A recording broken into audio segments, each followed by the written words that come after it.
Hi, Wendy. Thank you for coming on to the podcast. Andy, it's great to be here. Thank you for having me. Wendy, I've seen your face around our HMO community and the property community for a long, long time. So I know you are a veteran in this industry. And more recently, and this is something I'm really keen to talk about today, I know that you've been doing a lot of work around the issues that a lot of people in our community are experiencing when it comes to council tax. And you know what? I think, my understanding and awareness of this is actually quite limited because it hasn't affected me personally yet. And a lot of my stuff is student. But I know that our wider community are really concerned about this. And I know that there's a lot of people, including yourself, doing great stuff. So today I would love to get into the weeds of this, and I'm sure that you've got a lot of advice and experience and guidance to share with our community. But perhaps before we get there, for anybody in our sort of community or any of our listeners that haven't come across you or don't know perhaps quite as much as I do about you, Wendy, could you tell us a little bit about who you are and what you've been doing in the property industry for the last sort of however many years? Well, thank you, Andy. Yeah, I've been involved in property for over 20 years now. First started investing over 20 years, actually in a student HMO, although it wasn't called an HMO at that stage. It was just a multi-let, shared house.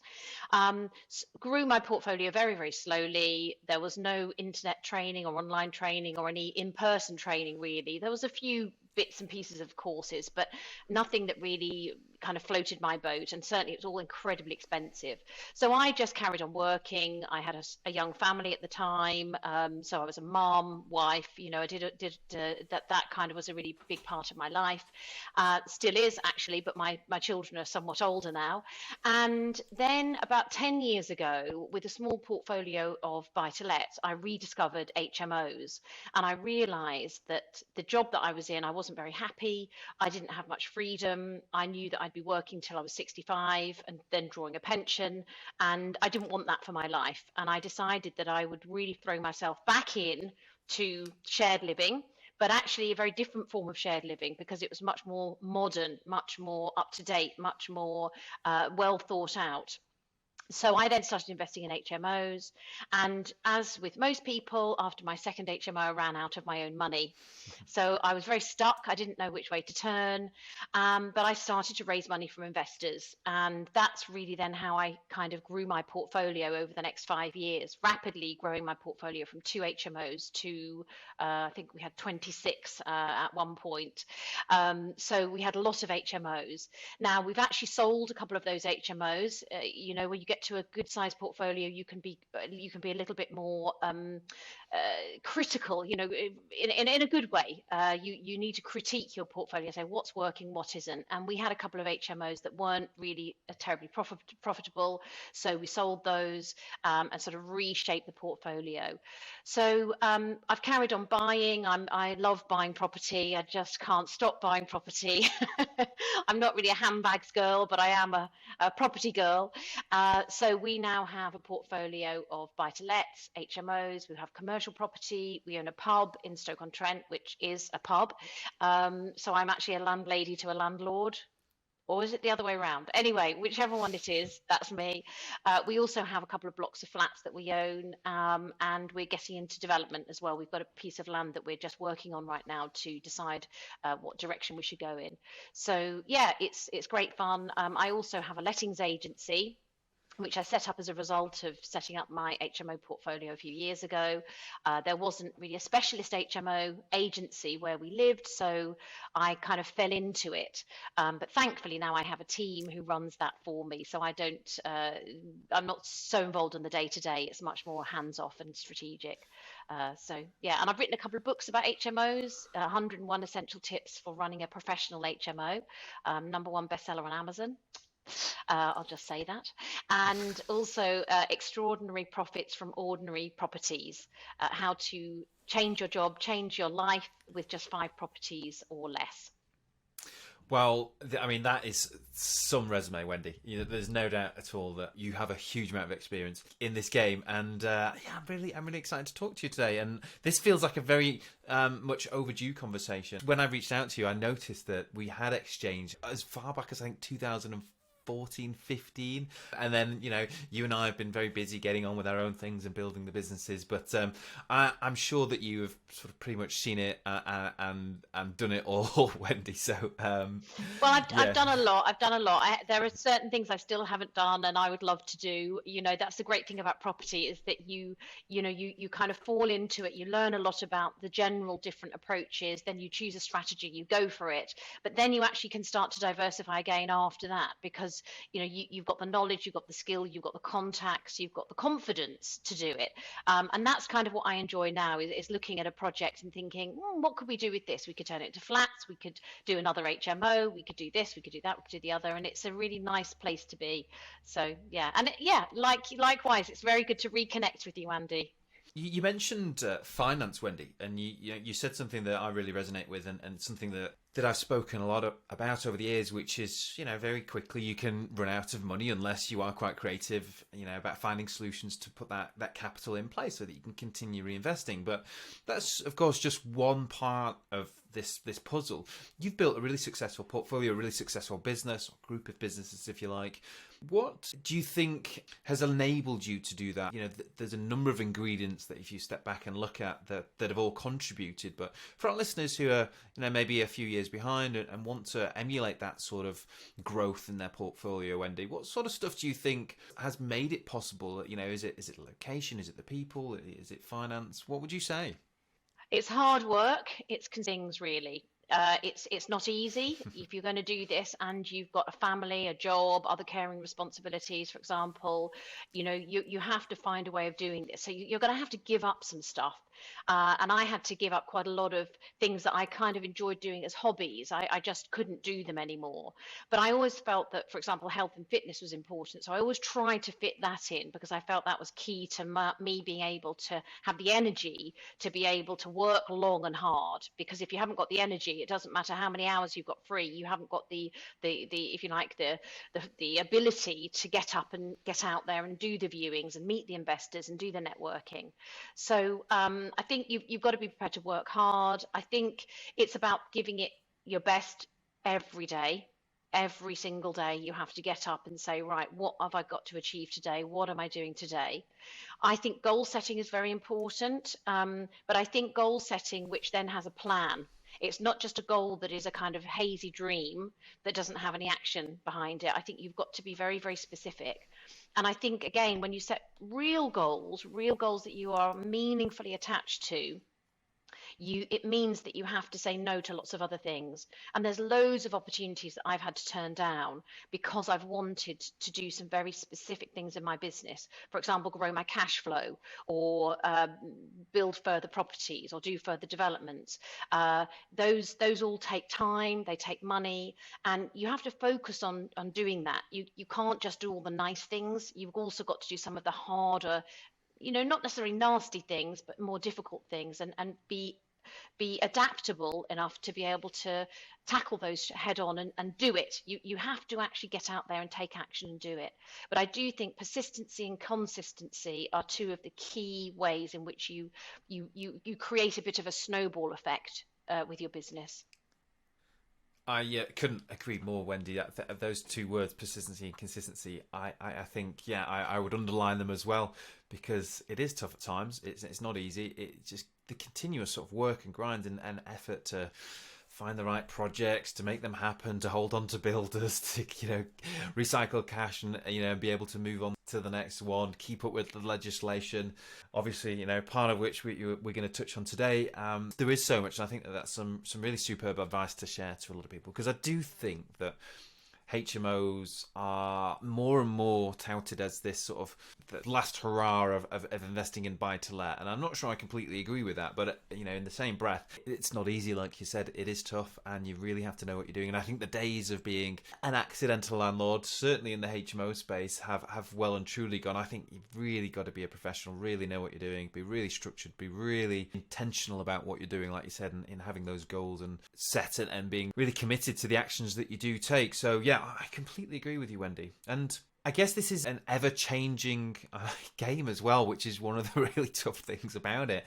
I mean, just the amount of legislation that's come in over the last sort of Oh, wow, I mean the last 20 years, but even the last 4 or 5 years, it's significant, and it's making it increasingly challenging. I think certainly what I'm seeing is it's pushing more and more people out of the industry. It's scaring people away from the industry, people who could otherwise come and do great things. And I think that this is something that we should really be talking about to help people, but also to make people more and more aware, because I think there are people who just don't know about some of the stuff that is happening, and that all needs to be, certainly in my opinion, factored in. And this council tax issue, this sort of thing that has been circling for quite a while now, I've got to admit that I haven't really paid it much attention, because it hasn't been in my face, it hasn't been on my doorstep. But I have been talking to more and more people who've been impacted by this, getting letters, finding that all of a sudden their deals might not work. And a lot of people, of course, who want to build their portfolios,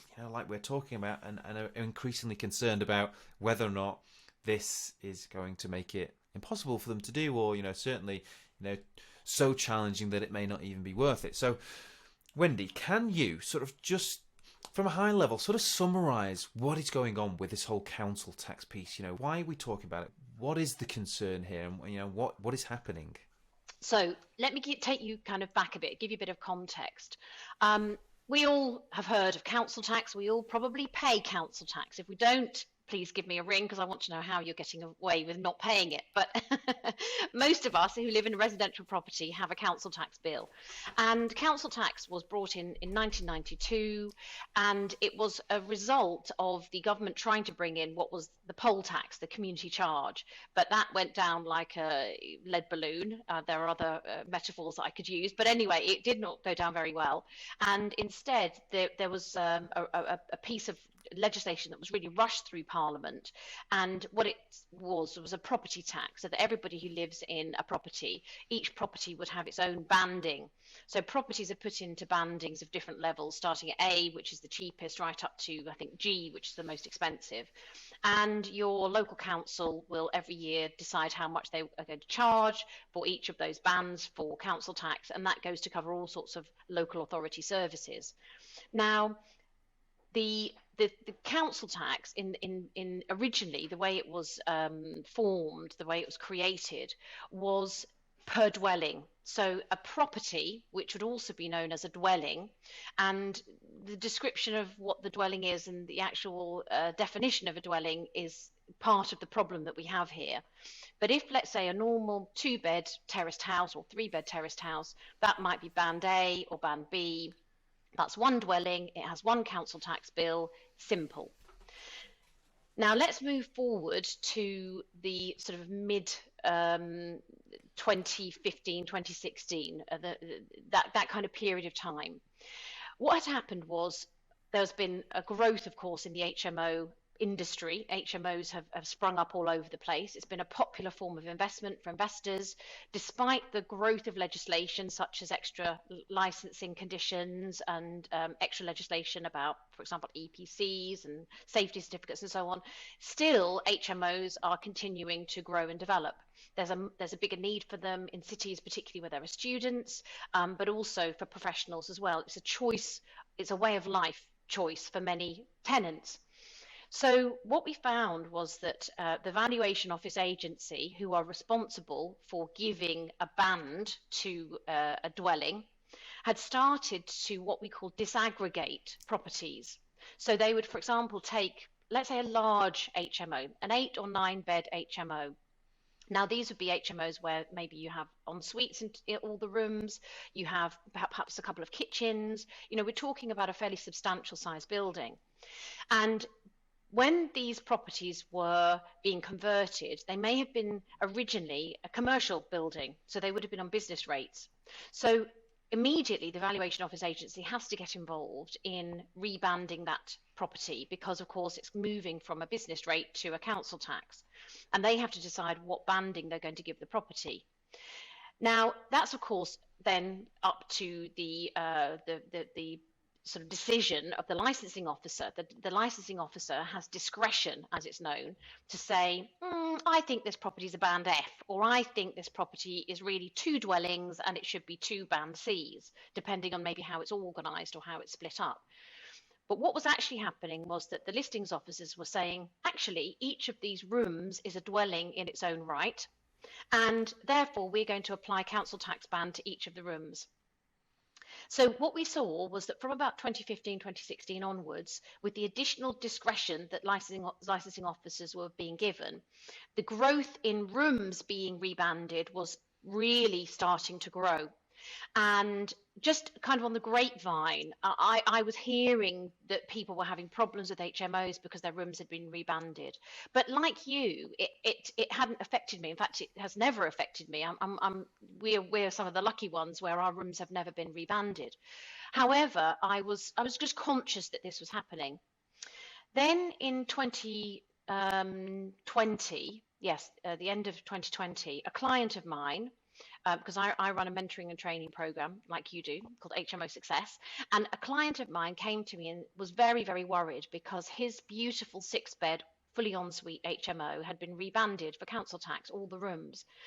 And at that stage, he believed he was responsible for paying the council tax because in the HMO regulations, it makes it clear that HMOs are banded individually for council tax, the whole property, and in that situation, the landlord is responsible for paying the council tax. He didn't know at that stage, and I didn't know at that stage, that actually it passes to the tenant. The responsibility shifts to the tenant when the rooms have been rebanded. But at that stage, we didn't know that. So he started to pay 6 times council tax on this building, and of course, it was horrendously expensive for him. And we decided that we would fight this. So together, we kind of joined forces, and I helped him formulate a letter to the VOA, and we fought the case, and he won. The appeal, or I suppose it was really a complaint at the beginning because we hadn't really got to appeal stage, overturned the decision of the listings officer.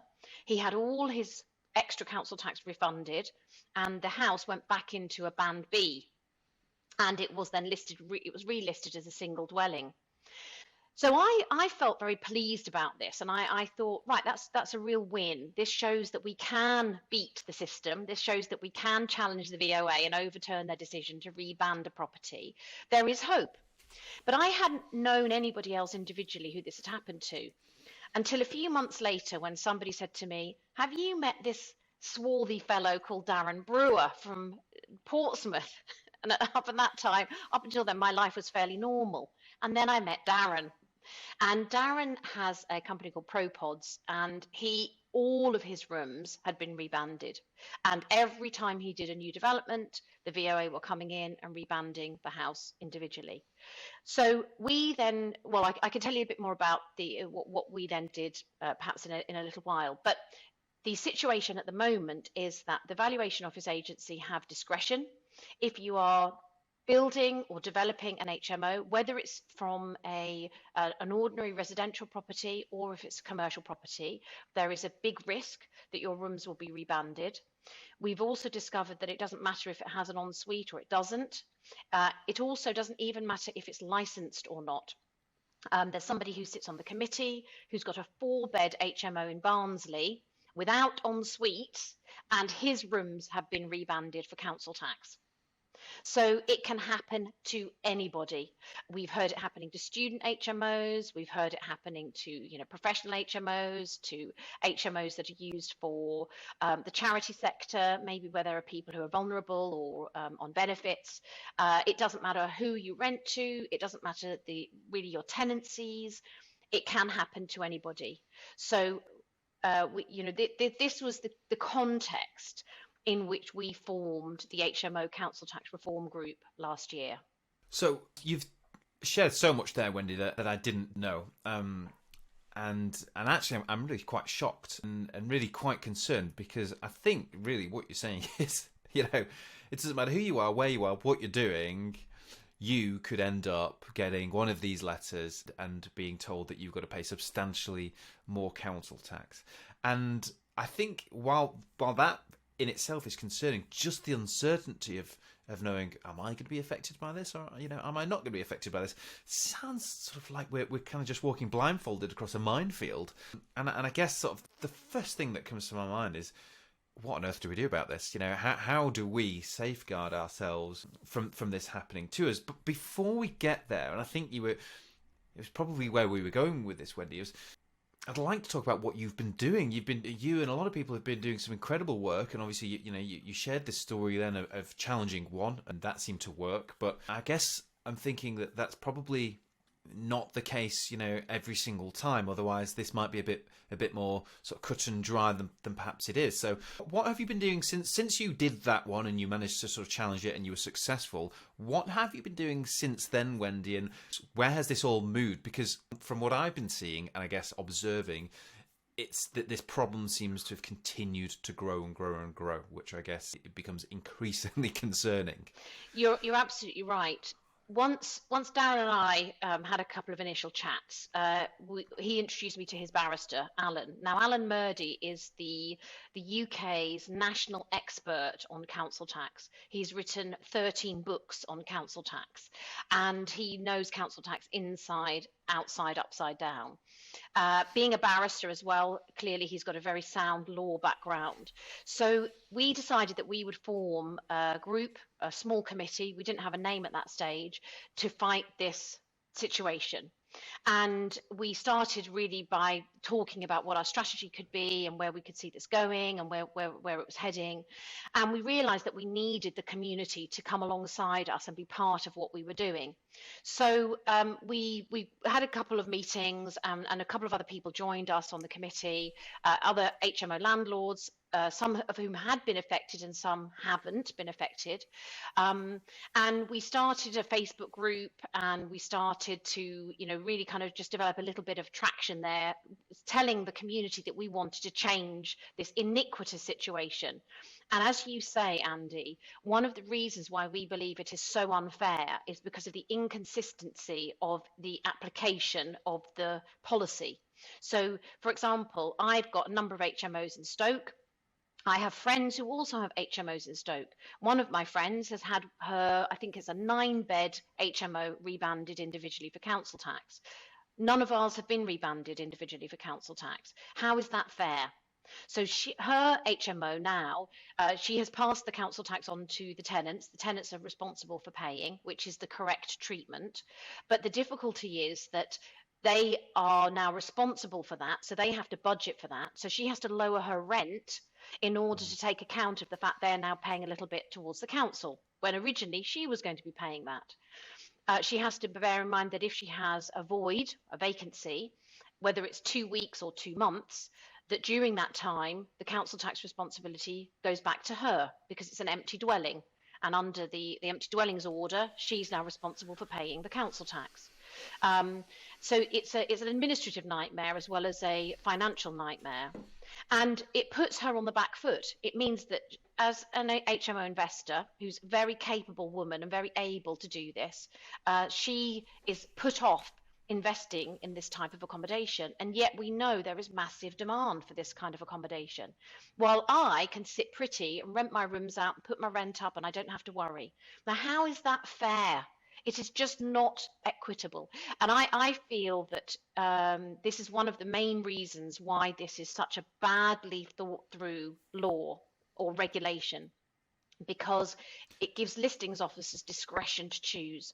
And in my view, that's a bit like driving down a road and the police jump out at you and say, right, that's it, fine, we're going to fine you because you were driving at 35 miles an hour. And you say, yeah, but there's no speed limits here. I don't know what the speed limit is. I mean, it's a country road. I'd expect it to be 50. Oh, no, we've changed all of that. And then the next person comes through driving at 20 miles an hour and the police officer jumps out and says, right, that's it, we're fining you for speeding. And the guy says, well, hold on a minute, I thought this was a 30 mile an hour. Oh, we've changed all that now, it's 20 again. And you just don't know where you stand. And the law is not supposed to operate like that. The law is supposed to be easy to understand, easy to navigate, equitable for people to be able to comply with. So when we formed the HMO Council Tax Reform Group, we knew we had a fight on our hands. And the first fight was to take Darren's initial HMO to appeal. So that went all the way to an appeal stage at the valuation tribunal, what's called the first stage tribunal. And as we fully expected, he lost. Because if you go to tribunal, the tribunal is made up of a magistrate and then also of a panel of volunteers. And then they have a representation from the valuation office agency, normally the listings officer, plus their legal team. And unfortunately, because the voluntary panel is not well versed in the intricacies of council tax law, and why would they be? Otherwise, you have a very sad life if that's what you do. They usually defer to the valuation listings officer. And the listings officer has, of course, decided that the house is rightfully to be rebanded, and it always goes in the favour of the valuation office agency. There has been a couple of cases recently where, because of, you could call them technicalities, the owner, the landlord of the property, has won their case. But these are very unusual HMO setups, and they're probably not reflective of what the rest of us, how the rest of us might run our properties, because actually what they were doing would have broken the rules of their licensing. So I won't go into those kind of slightly oddball kind of cases right now. But the rule of thumb has been, if you do challenge and you do take this all the way to appeal, you will not win. And Darren did not win. So we went back to the drawing board and said, okay, we realised that encouraging people to go down the tribunal route and helping them by giving them all sorts of methods and insight and education, it's just not cutting it. It's just not going to have the effect that we want this to have. So we have to go to the heart of where this starts, and that is the government. We have to lobby the government to make the legal change necessary so that the valuation office agency can no longer behave in this way. So that's really where our energies have been focused. So we wrote a consultation paper about June, July of last year and circulated that. That got into the hands of many local MPs. I think we had about 250 local MPs who were contacted by various different members of the group and also of the Facebook group. We wrote out a template letter to write to your MP about this. And if you are a constituent in a certain MP's constituency, they have an obligation to take forward what your concerns are. They don't necessarily have to agree with it, but as a constituent, you have a right of access to your MP. So what was great was that one of our committee members, his MP is Michael Gove, who was the Minister for Housing. Then he lost his job, then he regained his job, then he lost his job, then he regained his job. It was a bit of an up and down year for Michael Gove. But the good thing was, because our committee member had access to Michael Gove, he had a number of conversations with him. He had some surgery appointments with him, and he explained the situation. And I think that has really helped to pave the way to where we are now. So then in October last year, we were contacted by the Department for Housing to write an amendment that would go in the Levelling Up Bill. So the Levelling Up Bill is currently making its way through its readings through Parliament. And Caroline Dinenage, who is the MP for Gosport South, I think, and her Darren is in her constituency. She decided that she would promote this, that she would sponsor this amendment to the Levelling Up Bill.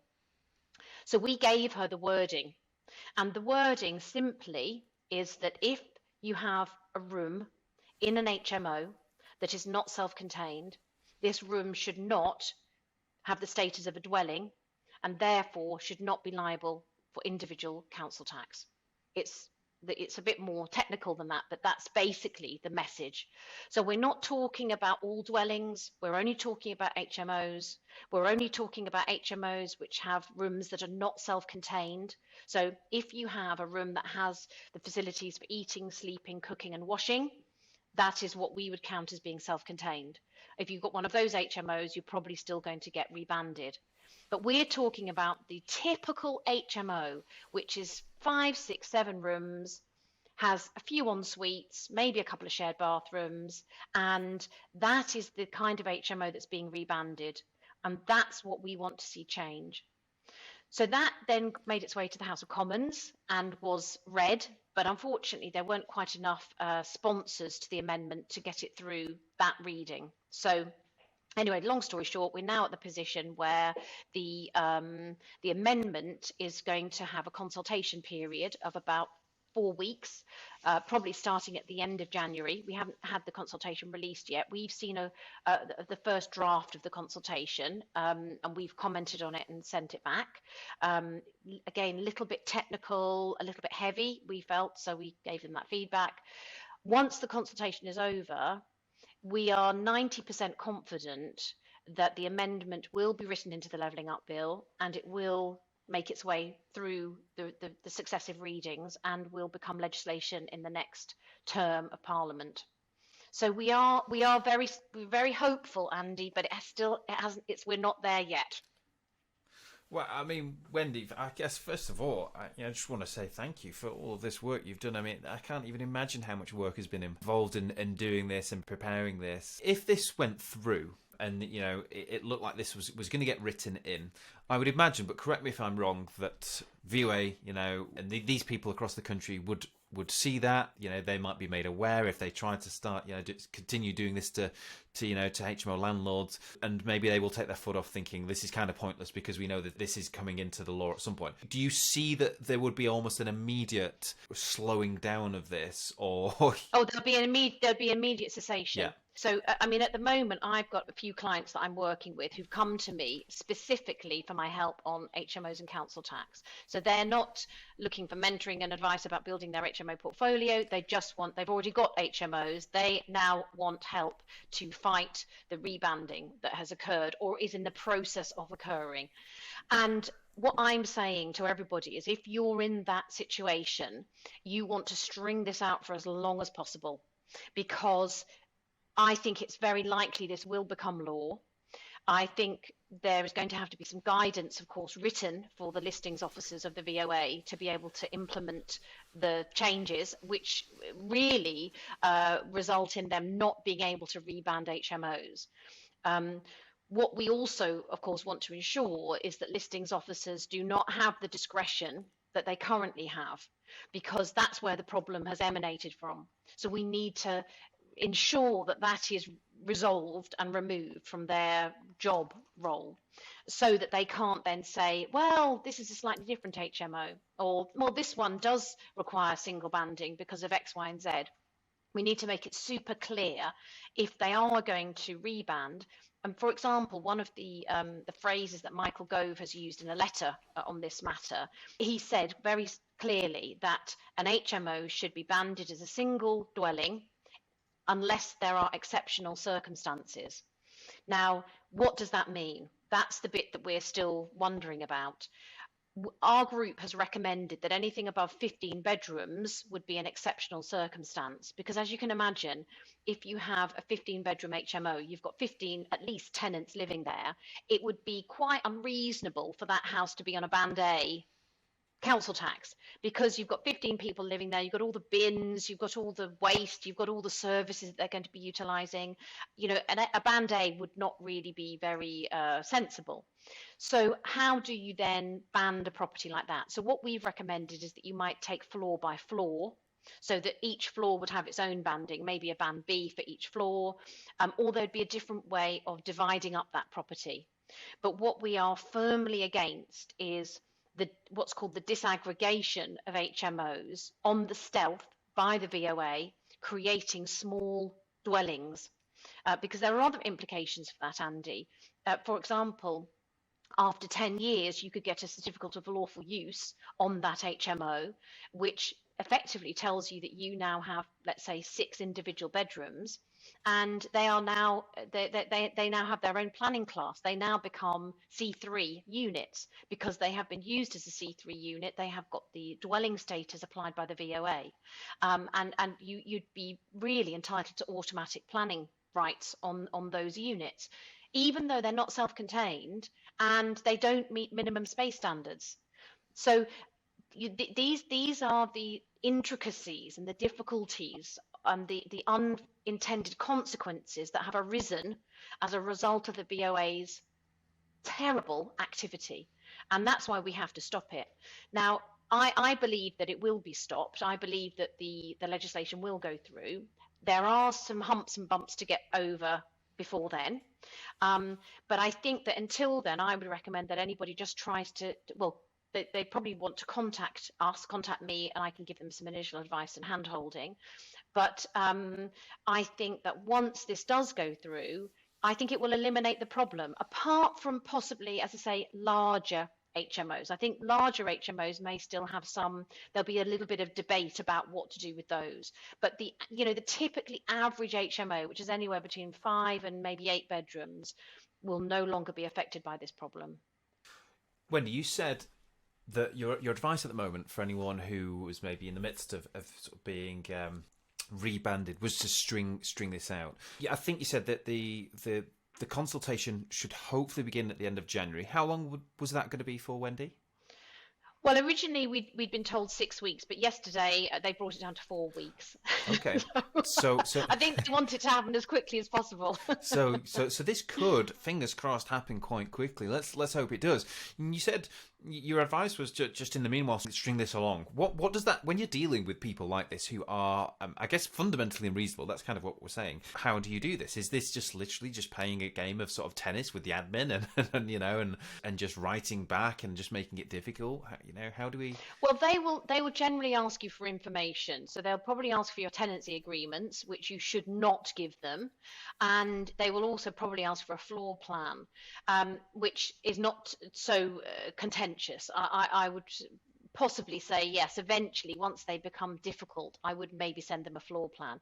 But yeah, it's just a case of, you've got a holiday booked, you've perhaps got COVID, the dog's died, things have happened, which has meant it's not been so easy for you to respond so quickly to your emails as you would have liked, and it's just taken a lot of time.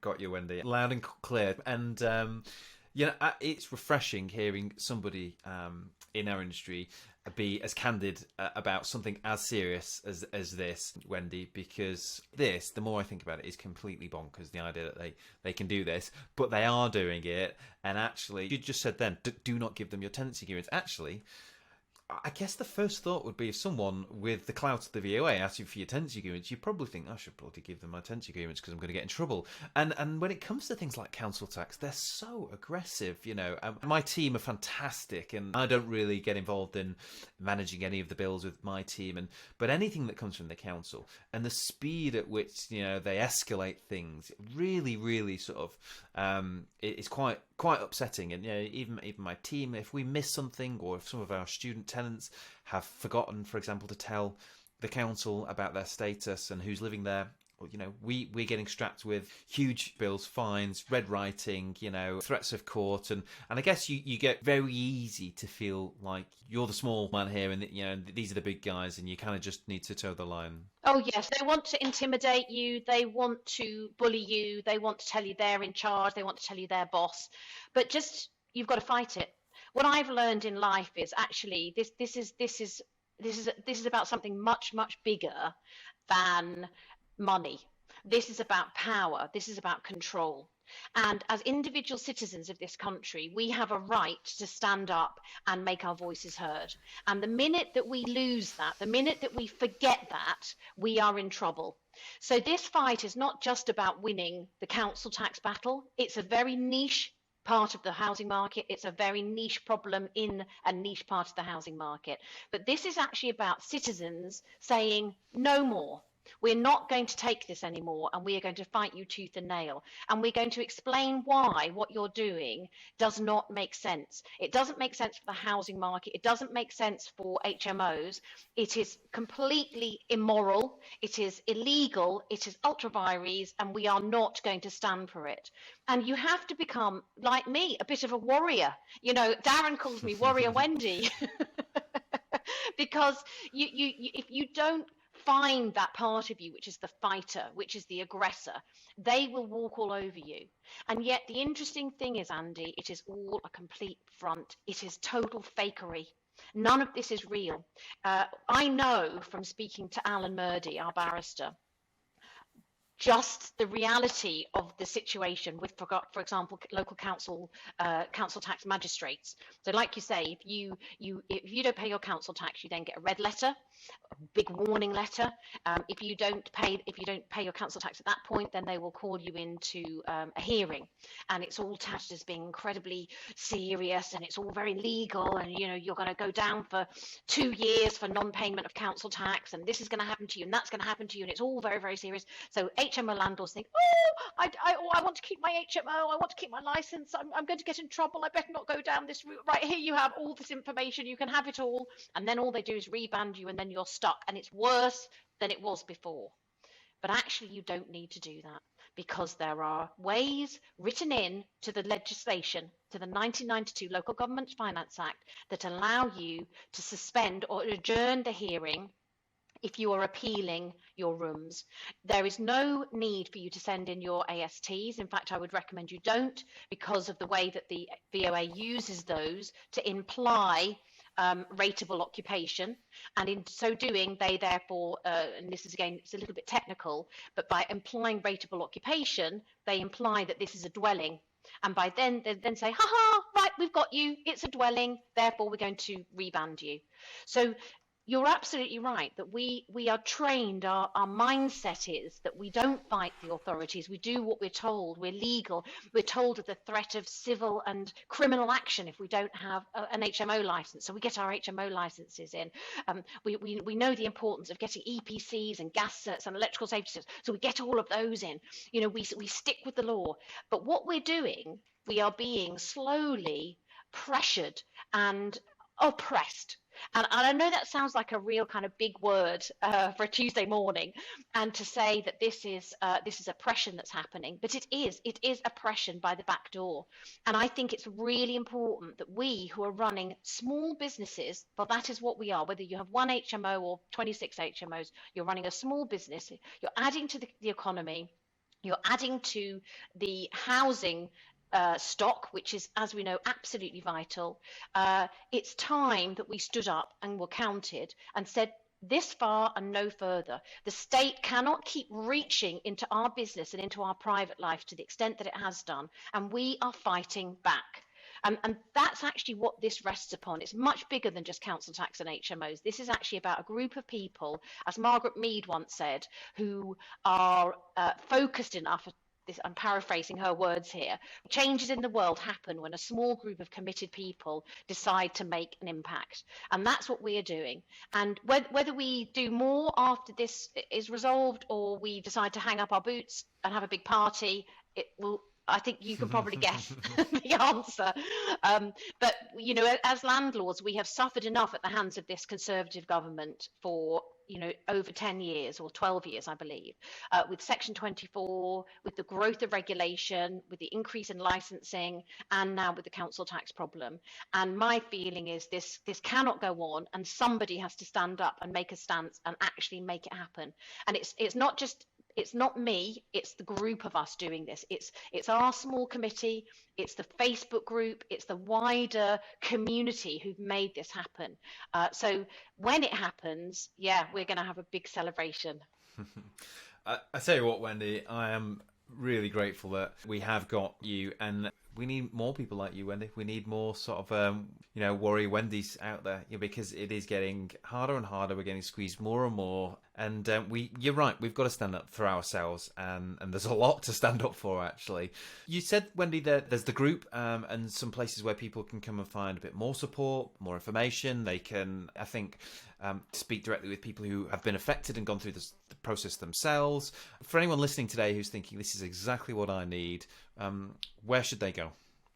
So if you're on Facebook, search HMOCT. That is our group name, so you'll find us on Facebook, or even if you just do a search on HMOs and council tax, I think you'll find our group will probably come up as number one in your search results. Just join the group, apply to join the group, and we'll add you to the group. There's lots of information there. There's quite a few people who've either been through the process and sadly have not won their appeal, but they could advise you about how to go through an appeal. We also regularly put updates about the campaign. campaign and how the campaign is going. And you'll get to meet some very interesting people there who've got some other experience also in dealing with council tax, which is useful. You can also come onto our website, which is hmosandcounciltax.co.uk. We have a contact us button on that website. So if you're wanting some advice and help, please just send us a quick message and I will be responding to you because I pick up all of those messages. So if you want to have a call, if you want to chat through something, message us on our website and I'll get in touch. We can set up a free call and give you some initial advice and hand holding as to what to do. Then if you want further advice, we have got ways in which you can access further advice through the team. But yeah, those are the two main ways I'd say, through our website and through the Facebook group. Wendy, I've learned a huge amount about this today. I wish I'd have paid a bit more attention earlier on. But like I said, I am really grateful that you and the team that you've got around you have been doing this work. And I'm so hopeful that the narrative changes. So I'm going to be very sort of keenly keeping an eye out for your updates. I'm going to come and join the group myself, and let's hope that this goes well. But thank you for coming on the show today. Thank you for enlightening us all, keeping us up to date, bringing us up to speed, and thank you for all the work you're doing, Wendy. You're very welcome, Andy. It's been a pleasure, and here's fingers crossed to 2023 being a great year for this campaign.